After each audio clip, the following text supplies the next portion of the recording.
നമസ്കാരം, പൂക്കളം ന്യൂസിലേക്ക് സ്വാഗതം. കേരളം കത്തുന്ന ചായക്കട വിവാദത്തിൽ പ്രശസ്ത സംഗീതജ്ഞൻ സുധി ശിവമണിനെ ശൂന്യാകാശത്ത് നിന്നും എയറിലേക്ക് കയറ്റി മലയാളികൾ. അതിഥി തൊഴിലാളി ആസാദ് അലിക്ക് പിന്തുണ. വാർത്തയുടെ വിശദാംശങ്ങളിലേക്ക് പോകാം. സന്ധ്യയായിരിക്കണു, ഒരു ചായ കുടിച്ചിട്ടാവാം.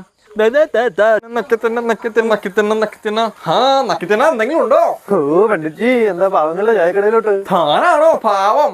തനിക്ക് സ്വന്തമായിട്ട് ലുലുമാല്ലേ?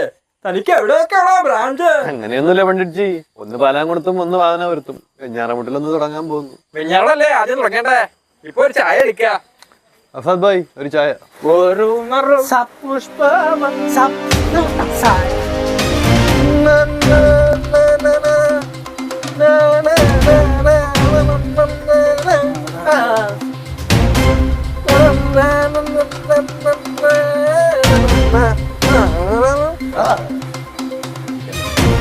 ഈ സംഭവത്തിൽ സുധി ശിവമണി പ്രതികരിക്കുന്നത് ഇങ്ങനെയാണ്.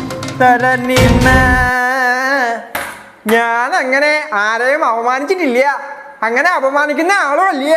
പിന്നെ ചായക്കട നടന്ന സംഭവം എനിക്ക് ഓർമ്മയില്ല. അത് ഈ വീഡിയോ കൊണ്ടുകൊണ്ടിരിക്കുന്ന എല്ലാ മലയാളികൾക്കും വ്യക്തമായി മനസ്സിലാകും സാർ. അങ്ങനെയാണെങ്കിൽ ഞാൻ തൊണ്ട ഇടറി ഒരു മാപ്പ് അങ്ങ് പറയാ. നമുക്കിനി ആസാദ് അലിയുടെ പ്രതികരണത്തിലേക്ക് പോകാം.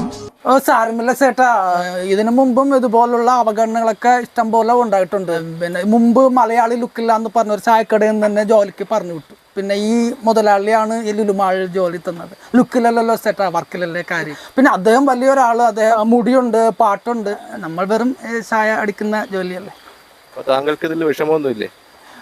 വിഷമമൊന്നുമില്ല, നിറഞ്ഞ പുഞ്ചിരി മാത്രം.